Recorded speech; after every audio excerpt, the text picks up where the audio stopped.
우리가 예배 안에서 신앙 고백을 하는 사도신경을 보고 있죠. 지난 시간에 예수님의 고난을 보았습니다. 예수님의 고난하면 이 땅에 오신 때부터 고난이 시작되어서 죽고 무덤에 묻힌 이때까지를 고난이라고 하죠. 예수님의 이 세상 전 생애가 고난입니다. 그런데 극심한 고난이라고 할 때는 본디오 빌라도 치하에서 고난을 받으사 십자가에 못 박혀 죽으시고 장사한 지 여기까지, 이게 극심한 고난입니다. 지난번에 빌라도 치하에서 고난 받으사 이걸 좀 집중해서 보았는데요. 물론 십자가에 죽으셨다는 것도 보았는데, 오늘 십자가에 죽으시고 장사한 지 이 부분을 좀 더 보았으면 합니다. 예수님께서 십자가에 왜 죽으셨는가 하는 것, 장사 지냈다 하는 건 무슨 뜻인지, 그리고 여기에 음부에 내려가셨다 하는 것도 덧붙여져 있는데요. 우리 사도신경에는 빠져 있습니다.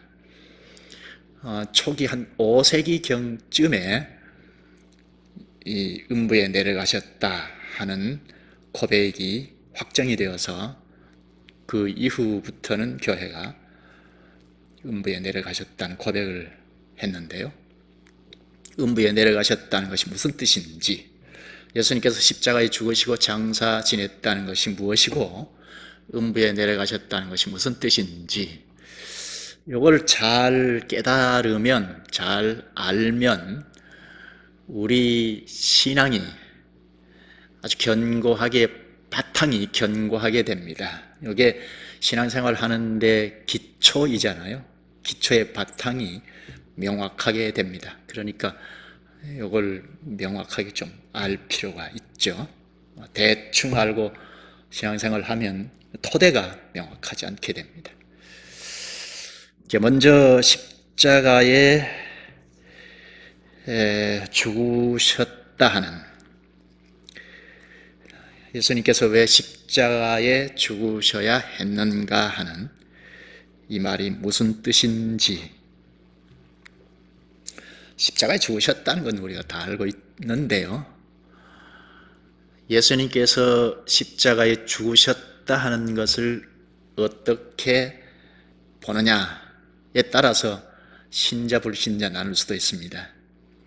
당시로 가서 유대인들은 예수께서 십자가에 죽으신 건 하나님께 저주를 받아 죽었다 하고 결론을 내렸죠. 이 사람들이 그냥 덮어놓고 자기들 마음에 안 드니까 하나님께 저주를 받았다 그렇게 말한 것이 아니고, 당시의 성경에 이렇게 비추어 보니까 이건 틀림없다. 십자가에 죽은 것은 하나님께 저주를 받아 죽은 거다. 이렇게 했습니다. 그 당시 하나님 말씀에 비추었다고요? 하나님 말씀을 안 믿는 사람들은 말할 것 없지만, 하나님을 전통적으로 오래도록 믿어왔던 그 사람들이 말씀에 비춰보니까 이건 틀림없이 하나님께 저주를 받아 죽은 거다 했다는 겁니다. 말씀을 어떻게 보느냐가 매우 중요하겠다는 건데요. 신명기 21장의 말씀에 비춰봤어요. 지난번에 우리가 본 건데 21장 23절에 보면, 나무에 달린 자는 하나님께 저주를 받았음이니라. 나무에 달린 자는 하나님께 저주를 받았음이니라. 하나님께서 이 말씀을 가르치실 때 당시 구약 성도들 중에 이게 성도라고 할 수 있을까 할 정도로 죄악에서 돌이키지 않고 죄를 범한 자를 돌로 쳐서 죽게 했습니다. 그렇게 심판했어요. 손을 안 대기 위해서 돌로 쳐서 죽이고, 그 시체를 이렇게 끌고 가서 성 안에는, 이스라엘 성도 공동체 안에는 했으니까 그 성 바깥으로 끌고 가서 나무에 달아놓았습니다. 나무에 달아놓은 것은 하나님께서 이 영혼을 심판해 주십시오 하는 뜻으로 나무에 달아놓았습니다. 사람이 육체를 심판하고 죽이고 할 수 있지만 영혼은 어떻게 할 수 없으니까 나무에 달아서 성 바깥에 매달아 놓았습니다. 하나님께서 영혼을 심판해 달라는 거죠. 이렇게 나무에 달아놓은 건 이 땅에도 하늘에도 있을 것이 없다 하는 뜻이라고 했죠.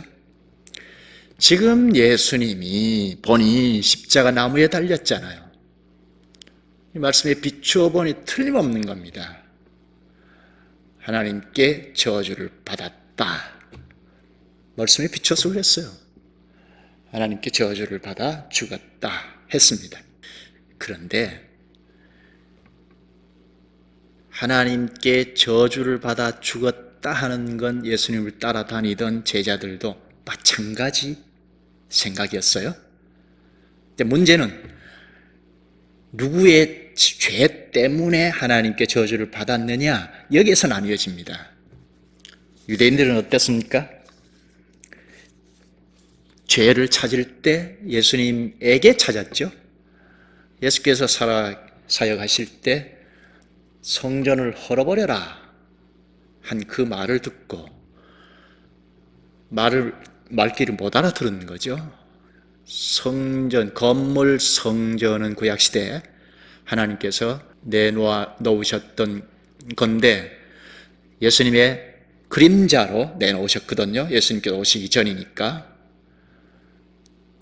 그런데 예수님께서 그 그림자 시대 때는 건물 성전이 통용이 됐지만 예수님께서 건물 성전의 본체 실체로 오셨으니까 이 성전을 헐어버려라 하는 것은 본인을 헐고 사흘 만에 부활하겠다는 거죠. 본인이 죽고 부활하겠다는 건데 그 말귀를 못 알아듣고 이것 봐라 하고 성전 모독 죄목을 붙였던 겁니다.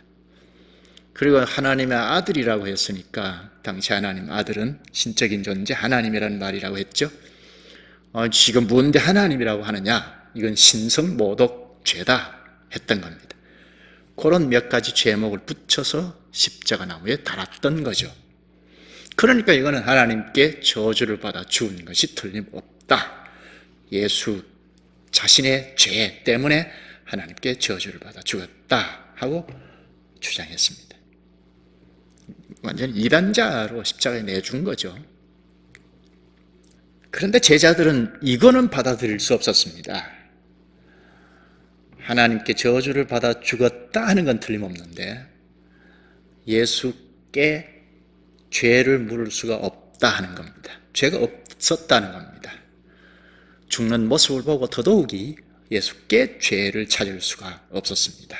특별히 예수님께서 부활하신 것을 보고 부활하신 예수님을 다시 만난 때부터는 예수님은 과연 하나님이다. 과연 죄가 없는 분이시다 하는 것을 확신했습니다. 그러면 하나님께 저주를 받은 건 틀림없는데 예수님에게는 죄가 없다. 그러면 누구 죄 때문일까? 말씀에 비춰보면서 깨달은 것이 사도들, 또 당시 참신자들, 오늘도 마찬가지입니다. 참신자들은 내 죄악, 내 죄가 이건 도무지 용서받을 수 없는 죄가 예수님께 가져가서 하나님께 저주를 받은 거다. 이렇게 결론을 내렸습니다. 이게 사도들이 잘 깨달은 거죠. 우리의 죄 때문에 예수님께서 십자가 나무에 달려 저주를 받았다, 심판받았다는 겁니다. 우리의 죄를 대신하여 십자가에 죽으셨다. 그걸 깨닫고 힘차게 전했습니다. 그게 참 신자이죠. 내 죄를 대신하여 십자가에 죽으셨다. 그래서 나의 몸과 영혼을 영원한 저주로부터 구원하셨다. 또 하나님으로부터 받은 생명을 우리에게 주셨다. 이게 참 신자의 신앙이죠. 이제 그러면 이제 하나 짚을 건 우리가 왜 죄인이냐 하는 거죠. 우리가 왜 죄인이냐, 그냥 덮어놓고 죄인이라고 할 게 아니고 왜 죄인이냐, 이건 근본 문제인데 하나님과의 관계에서 죄인이라는 건데요. 뭐 이 세상에 살면서 국법을 어기거나 뭐 이런 것, 그건 문제, 그 이전의 문제. 왜 하나님 앞에 죄인이냐? 요거는 최초 아담의 범죄와 관련이 있다는 것 꼭 생각해야 하죠. 하나님께서 아담을 지으실 때는 오늘 우리와 똑같은 사람이지만 달리 지으신 것은, 다른 의식을 가지고 지으신 것은, 아담은 최초 사람, 오고 오는 모든 사람들의 대표자, 총대로 지으셨다 하는 겁니다. 생명으로 말하면 씨앗으로 지으셨다 할 수 있습니다. 고린도전서 15장 22절에 보면 아담 안에서 모든 사람이 죽은 것 같이 그리스도 안에서 모든 사람이 삶을 얻으리라. 그러니까 아담이 대표자였기 때문인데요. 아담이 범죄함으로, 그 범죄라는 것은 창세기 3장이죠. 하나님 같이 된다 하는 말, 이건 배우의 사탄인데, 하나님은 요 선악과를 먹으면 죽는다 하는 언약의 말씀, 죽는다 하는 것보다는 하나님 같이 된다는 말이 더 호감이 가죠.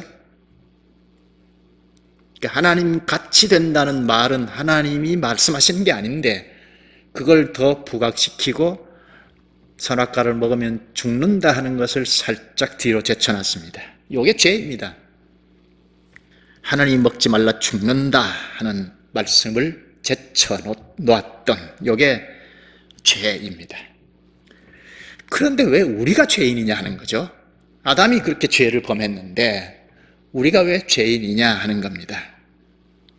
로마서 5장 12절에 보면 그러므로 한 사람으로 말미암아 죄가 세상에 들어오고 죄로 말미암아 사망이 들어왔나니 이와 같이 모든 사람이 죄를 지었으므로 사망이 모든 사람에게 이르렀느니라. 그래, 아담이 죄다, 아담이 죄를 지었다, 그렇다 치십시다. 그 우리가 태어나면서부터 이게 의인으로 나는 것이 아니고 죄인으로 나기 때문에 죄를 지어요. 아담이 죄를 지음으로 죄가 세상에 들어왔다, 사망에 들어왔다고 하는데, 그래서 죄가 없던 이 세상에 죄가 들어와서 태어나는 모든 사람들, 아담의 후손으로 오는, 아담의 집안에서 오는 모든 사람들은 다 죄를 지어요. 하나님 앞에. 죄의 근본이 뭐라고요? 하나님의 말씀이 있어도 하나님 같이 된다는 다른 이의 말, 배우의 사탄의 말을 더 높이 사는, 하나님의 말씀을 이렇게 제쳐놓는, 쉽게 얘기하면 그렇습니다. 하나님의 말이 있는데 이렇게 제쳐놓는 것, 그게 죄의 시작입니다. 죄란 말씀을 뒤로 하는 것, 말씀이 있어도 무시하는 것, 말씀이 있어도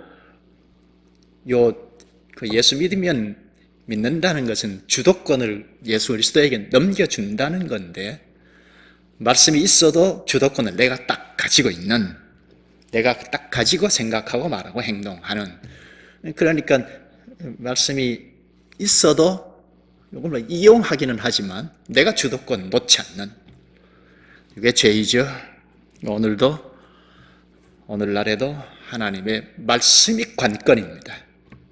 말씀 나 안 믿어, 저 불신자들은 그렇다 치고 이 말씀이 관건이에요. 첫째는 알아들어야 하죠. 잘못 알아들으면 별 수 없이 내 마음대로 이거다 저거다 합니다. 하나님 말씀까지도 이용합니다. 예수님께서 십자가 나무에 달려 죽으신 건 나의 죄 때문이다 하는 것, 내가 하는 주도권을 그리스도에게 넘겨줄 수 없죠.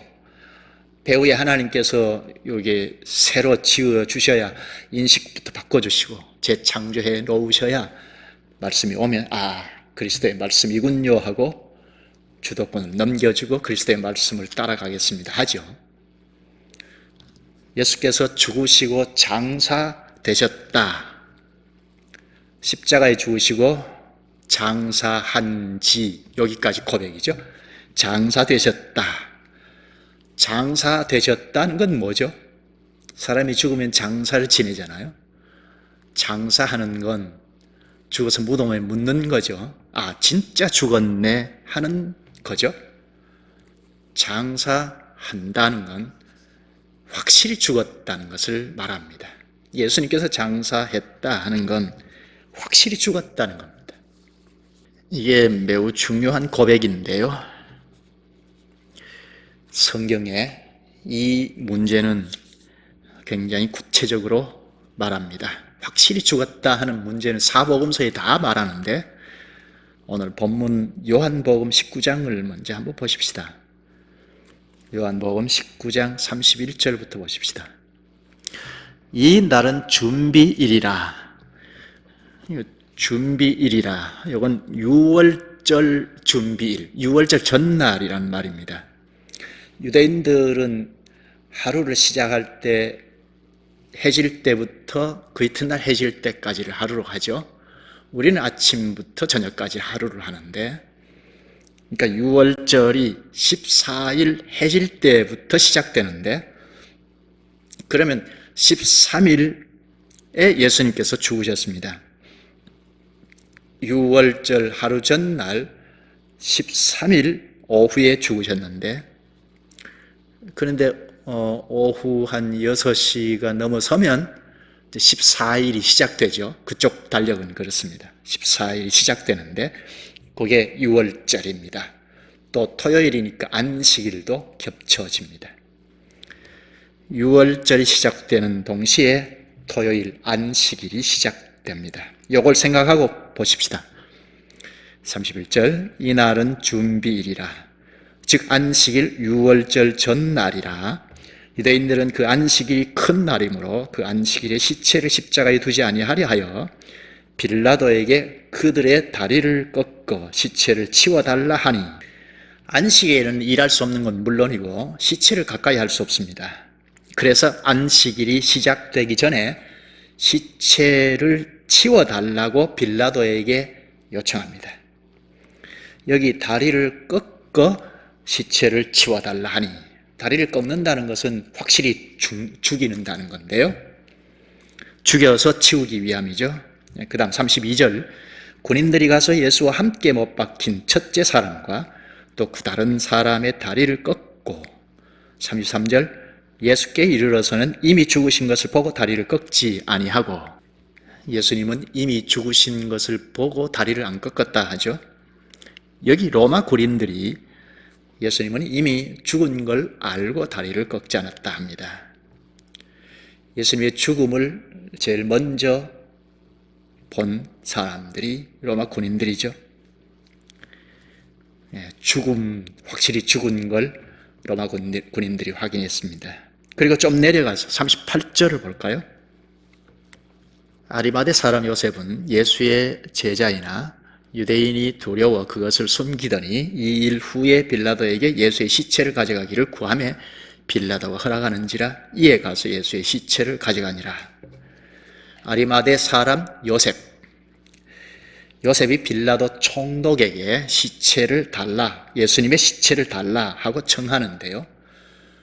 마가복음 15장을 보면 요셉이 예수님의 시체를 달라고 청하자 빌라도가 백부장에게 예수가 죽었는지 확인을 합니다. 확인이 되자 시신을 요셉에게 내어줍니다. 그러면 빌라도 총독도 예수님이 죽은 걸 확인한 거죠.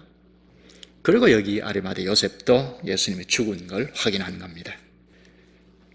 마태복음으로 한번 가볼까요?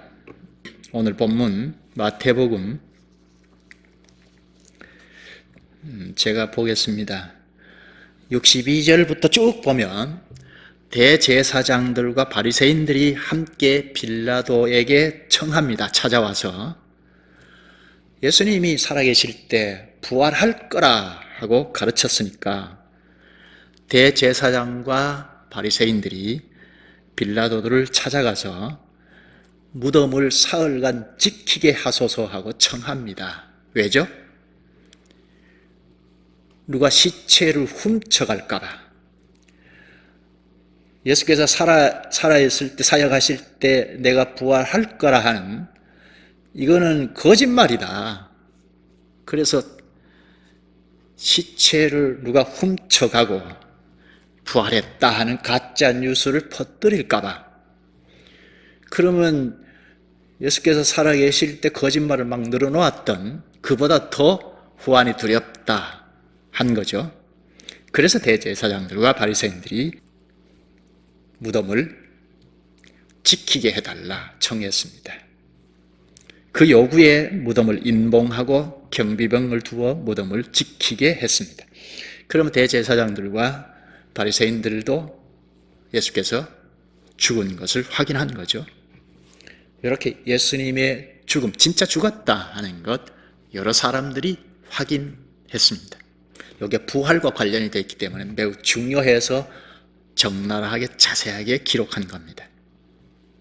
예수님께서 확실히 죽었다 하는 것, 우리를 대신하여 죽으셨다 하는 것, 요거는 우리 성경에 이 유기적이다, 또 연합이 되었다, 연결이 되었다, 접붙여졌다, 또 안에 이런 말을 종종 하는데요.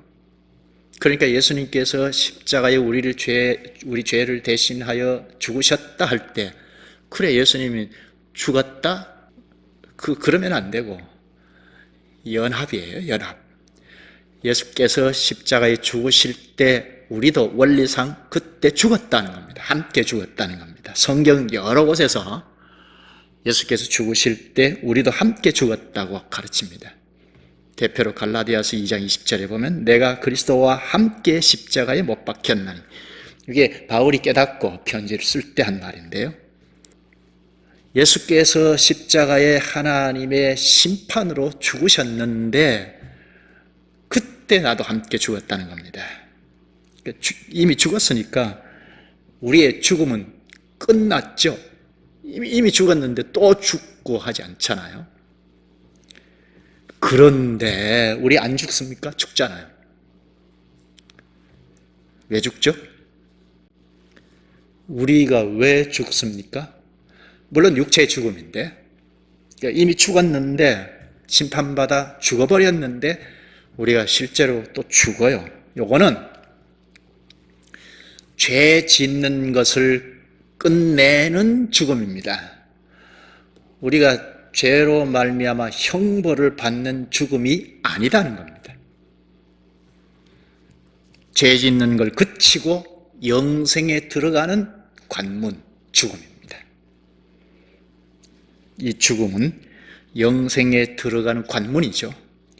죄값을 치르는 죽음이 아닙니다. 예수 믿는 참 신자는 그리스도의 생명에 연결되어 있죠. 곳곳에서 말하는데 로마서 6장 3절에서 5절을 보면 우리가 예수와 합하여 죽고 합하여 장사 지내고 부활에도 연합됐다 하죠. 성령께서 우리를 중생케 하고 그리스도에게 이렇게 연합했다. 요 성령의 사역 배울 때 배웠죠.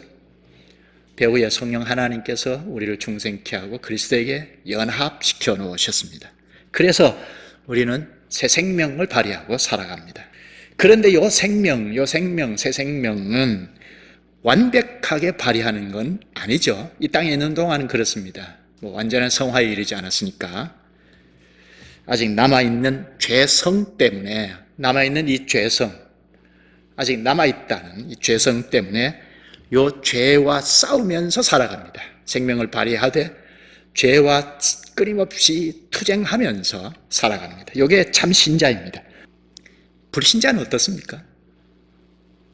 자기 양심 안에서, 양심이 남아있으니까 양심 안에서 살아갈 뿐입니다. 이게 죄와 싸움은 없습니다. 양심 안에서 이게 죄다 아니다 그렇게 하는 정도로 살아갈 뿐입니다. 그러나 참 성도는 하나님 앞에 지은 죄, 또 지어가는 죄와 끊임없이 싸우면서 살아갑니다. 죄와 싸우면서 새 생명을 발휘하다가 죽음을 통과하면 영원한 영광에 들어갑니다. 이미 그리스도의 생명에 신령하게 연합이 되었기 때문에 예수 그리스도를 진짜 믿는 사람은 그리스도의 생명을 발휘하고 살아갑니다. 그러다 죽으면 영원한 세계로 들어갑니다. 이 영원한 세계는 주님과 교제하는 세계이죠. 주님이 다시 오실 때 이제 곧 올 텐데 우리도 부활의 몸을 입고 주님과 함께 살아갑니다.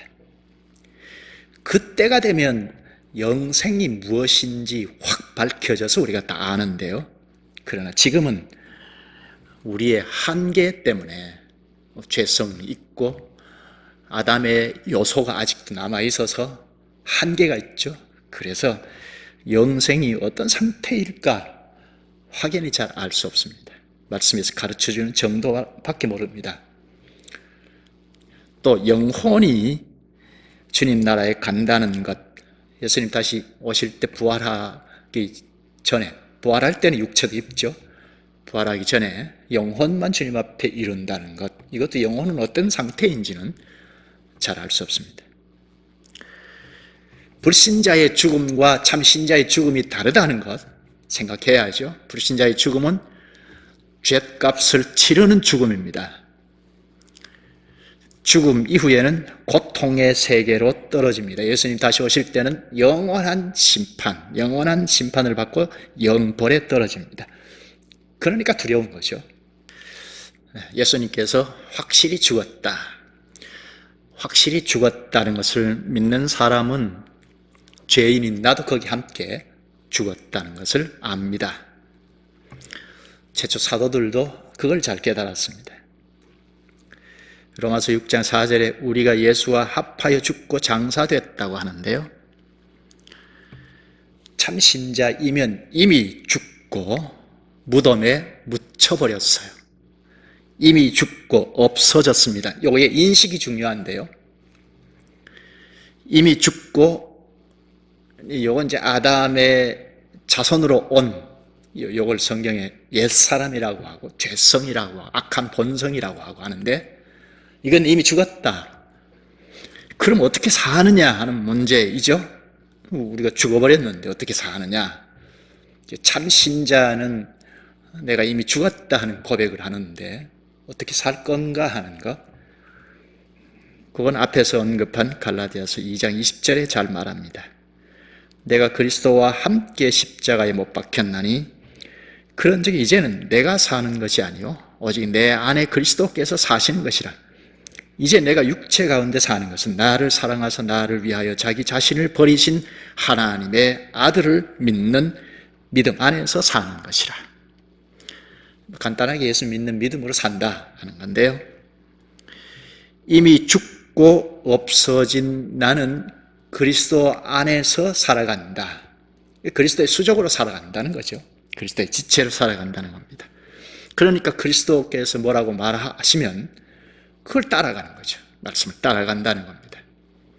아담이 범죄할 때 말씀을 이렇게 제쳐두고 옆에서 속삭이는 하나님 같이 된다는 말을 더 크게 여기고 넘어졌는데 그게 죄죠. 그런데 그리스도의 수적으로 살아간다. 그리스도의 수적으로 살아가니까 그리스도께서 하시는 말씀을 최우선으로 두고 따라간다는 겁니다. 그래서 예수님의 부활의 생명에 연결이 되어서 그 생명을 발휘합니다. 그러니까 자양이 자꾸 그리스도의 말씀이니까 자양이 자꾸 공급이 되니까 그 말씀을 따라서 자꾸 생명을 발휘합니다. 물론 이게 완벽하지 않아요. 본성이 남아있어서 그러나 이 본성대로 살지는 않습니다. 이 본성이 뭐죠? 본성이 왜 남아있죠? 이 본성이 무엇일까요? 십자가에서 우리의 사망은 끝을 냈습니다. 결정적으로 사망 선고를 내리고 죽었으니까 또 죽은 사람 또 심판해서 사망하지 않죠. 끝났습니다. 영원한 사망은 이제 없습니다. 이게 십자가에서 이루어진 건데 마치 전쟁으로 비유하면 전쟁에서 십자가에서 전쟁에서 결정적으로 승리한 것과 같다는 겁니다. 결정적으로 승리한 것처럼. 그런데 아직 폐잔병이 남아있어서 요게 나를 자꾸 괴롭히는 겁니다. 폐잔병이. 그 폐잔병이 바로 본성입니다. 요 폐잔병이 세상과 사탄과 동맹을 맺어서 끊임없이 나를 무너뜨리려 합니다. 폐잔병인 본성이 자꾸 옆에서 괴롭힙니다. 그러나 우리가 영원한 사망으로 끌고 가지는 못한 거죠. 폐잔병이니까. 그리스도에게 철저히 의지할 때 이 폐잔병은 힘을 쓰지 못한다. 그리스도께 의지해야 새 생명을 발휘할 수 있다는 겁니다. 새 생명을 발휘하고 살아가는 본성이 우리를 지배하지 못한다는 겁니다. 또 하나 고백, 십자가에 죽으시고 음부에 내려가셨다 하는 게 덧붙여져 있습니다. 음부에 내려가셨다는 게 무슨 뜻일까? 초기 교회가 세례를 주고받을 때 삼위 하나님을 먼저 가르쳤습니다. 사도신경 고백 전체를 요약하면 삼위 하나님에 대한 가르침이죠. 성부 하나님이 누구시고 무엇을 하셨는지, 성자 예수님이 누구시고 무엇을 하셨는지, 이렇게 가르칠 때 성자 예수께서 고난받으신 상황을 가르칠 때 음부에 내려가셨다 하는 것을 가르치고 확정했습니다. 처음에는 무슨 뜻인지 논의도 많았고 오해도 많았는데 한 5세기경쯤에 확정을 했습니다. 그때부터 음부에 내려가셨다 하는 고백을 함께 했습니다. 요 음부, 어두운 곳, 요건 지옥도 죽은 사람들이 머무는 곳인데요.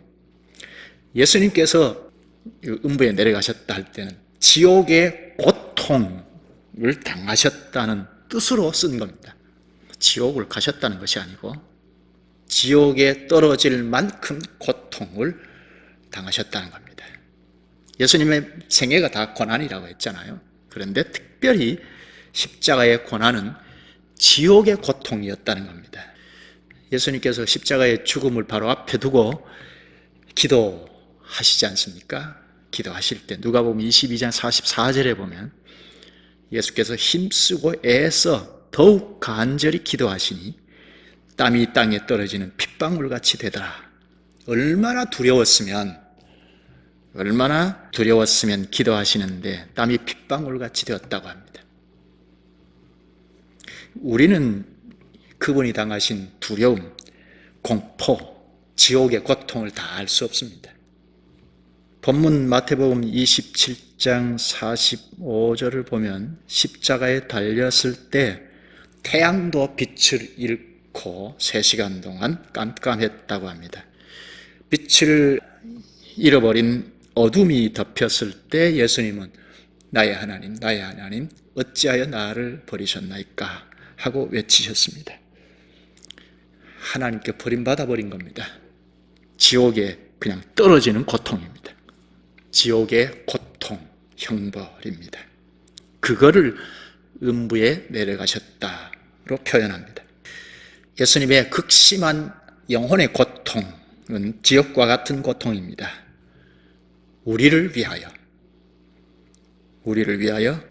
지옥의 고통까지 당함으로 거기에서 우리를 건져 올리셨습니다.